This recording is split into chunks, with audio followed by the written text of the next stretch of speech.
Assalamualaikum warahmatullahi wabarakatuh. Salam sejahtera untuk kita semua.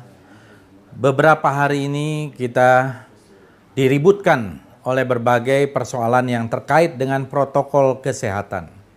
Apa itu protokol kesehatan?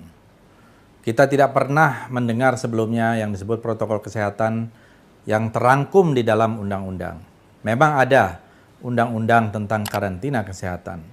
Tetapi kita memang tidak pernah membayangkan bahwa undang-undang ini akan dipakai, apalagi setahun kemudian lebih terjadi pandemi COVID-19. Saya kira di dalam penanganan persoalan protokol kesehatan ini kita harus jujur, harus objektif, harus fair. Kenapa? Karena sejak awal pandemi, pemerintah sendiri tidak terlalu serius menangani pandemi COVID ini. Bahkan ketika itu terjadi permintaan untuk lockdown atau permintaan untuk karantina wilayah, tetapi terjadi semacam tarik-menarik yang akhirnya pada bulan April pemerintah DKI Jakarta menerapkan apa yang disebut sebagai PSBB atau pembatasan sosial berskala besar. PSBB didasarkan pada permintaan dari kepala daerah kepada pemerintah pusat. Tetapi tidak ada pengaturan yang lebih detail terhadap itu, termasuk tentang kerumunan, tentang pemakaian masker, atau tentang protokol yang lain. Bahkan di awal dulu, Menteri Kesehatan sendiri yang mengatakan tidak perlu pakai masker, yang pakai masker yang sakit saja. Hal-hal seperti ini merupakan bagian dari perjalanan kita menangani sebuah pandemi yang jarang sekali terjadi secara global di dunia ini. Oleh karena itu, sebaiknya jangan menggunakan pandemi COVID ini untuk kepentingan-kepentingan politik, apalagi melakukan kriminalisasi terhadap ulama. Dalam konteks ini adalah Habib Rizik Syihab yang kebetulan baru kembali dari Mekah selama 3,5 tahun. Dan kita tahu bahwa penjemputan itu terjadi juga secara spontanitas.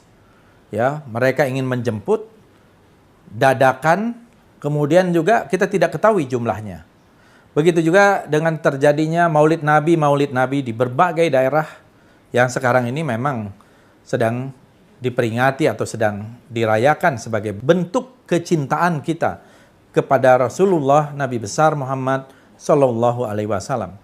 Oleh karena itu, jangan sampai ada satu pesan yang salah, message yang salah dari pihak yang berwenang, seolah-olah melakukan sebuah pelarangan terhadap Maulid Nabi.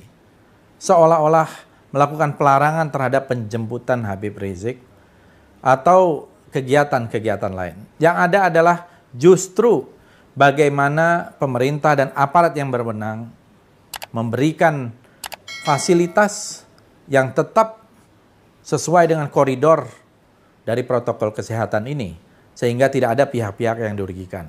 Apalagi kemudian memberikan semacam ancaman-ancaman hukuman. Saya kira kita bisa berdebat panjang soal ini. Jangan pernah melakukan kriminalisasi, apalagi atas nama undang-undang yang tidak menyebut secara detail tentang pelanggaran, misalnya berkerumun maupun kegiatan lain. Saya sependapat dengan para pakar hukum yang menjelaskan bahwa undang-undang karantina kesehatan ini tidak mempunyai satu dasar yang kuat untuk melakukan kriminalisasi atau penetapan tindakan pidana kepada mereka yang berkerumun, kepada mereka yang tidak pakai masker, maupun kepada kegiatan-kegiatan lain. Yang diperlukan adalah memberikan edukasi, himbauan kepada masyarakat untuk tetap menjaga kesehatan, menjaga jarak, physical and social distancing, memakai masker, mencuci tangan, dan sebagainya. Tapi bukan berarti kemudian dilakukan satu tindakan-tindakan keras tanpa dasar yang menyalahi undang-undang. Saya kira ini yang merupakan menjadi pesan karena kegiatan-kegiatan kemarin, termasuk pemanggilan klarifikasi Gubernur DKI, menurut saya salah sasaran, salah tatanan. Karena bagaimanapun Gubernur membawahi Kapolda atau Pangdam, mewakili pemerintah pusat, meskipun tidak mengganggu instansi vertikalnya. Jadi saya kira ini juga pesan yang dinilai oleh masyarakat bisa diskriminatif.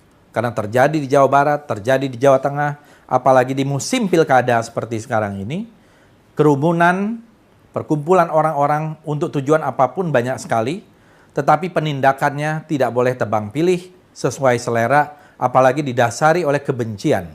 Dan menurut saya apa yang terjadi kepada Gubernur Anies Baswedan yang dipanggil oleh pihak kepolisian merupakan satu tindakan yang keliru dan harus dihentikan supaya tidak terjadi pandangan dan persepsi masyarakat yang merugikan justru aparat kepolisian sendiri.